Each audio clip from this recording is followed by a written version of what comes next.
یہ پھر 8 بجے والا کیا ہے کہ جی 8 بجے ووٹنگ کرانا چاہتے ہیں، اس میں بھی کوئی بدنیتی نظر آ رہی ہے؟ نہیں، کوئی 8 بجے والی چیز نہیں، یہ خود جو بھی فیڈ کر رہا ہے غلط فیڈ کر رہا ہے۔ بڑی سمپل بات ہوئی ہے، سپریم کورٹ آف پاکستان کے آرڈر جو ہیں اس کو فالو کریں، ان کی ججمنٹ میں لکھا ہوا ہے کہ آرڈر آف دا ڈے جو ہے گا اس کو کیا جائے، 10:30 بجے کارروائی شروع کی جائے اور اس کے اوپر ووٹنگ کرائی جائے۔ ورڈ ووٹنگ بھی لکھا ہوا ہے اور ہمارے آرڈر آف دا ڈے میں سر اسپیکر نے یقین دہانی کرائی ہے آپ کو ووٹنگ کے؟ نہیں، ہمیں کچھ نہیں کرائی، ہم ان سے جو ڈیمانڈ کر رہے ہیں بیکاز آج ان کا آخری دن ہے اور اگر آج نہیں ہوگا تو پھر تو کنٹیمپٹ موو کرنی پڑے گی اور ہمیں بڑی کلیئرٹی۔ آپ کو لگتا ہے بلڈوز کرنے کے موڈ میں کارروائی کو؟ وہ بیچارے وہ جو کرسی ہے نا اس سے ایسا چپکے ہوئے ہیں، وہ کہتے ہیں یار گھنٹہ بھی زیادہ ہو جائے میں رہ جاؤں تو میں گھنٹہ رہ جاؤں 2 گھنٹے رہ جاؤں۔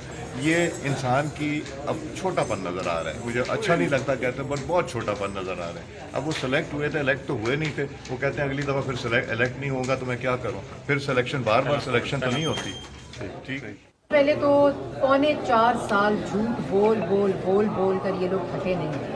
کوئی اپوزیشن نے کسی قسم کی کوئی شرط نہیں مانی۔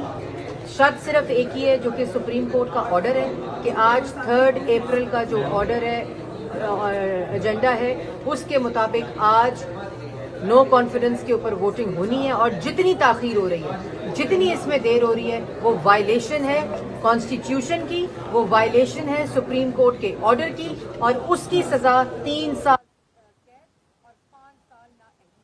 جو اس میں اپنا حصہ ڈال رہے ہیں، چاہے وہ افسران ہو، چاہے وہ PTI کے ممبران ہو، وہ سب لوگ اس سزا کے لیے تیار ہوں، کیونکہ اس وقت جتنا ڈیلے ہے اور یہ اس قسم کی خبریں پھیلا رہے ہیں کہ کوئی طے ہو گئی، کوئی شرط طے ہو گئی، کوئی یہ طے ہو گئی، کیٹیگورک ایک موقف ہے کہ آج نو کانفیڈنس پہ ووٹنگ ہونی ہے۔ صرف ایک ایجنڈا ہو سکتا ہے، ڈیبیٹ کا دن ختم ہو چکا ہے۔ اب اگر حکومت اس کے علاوہ کوئی بھی چیز کرتی ہے تو وہ violation of the constitution and violation of the supreme court order ہوگی۔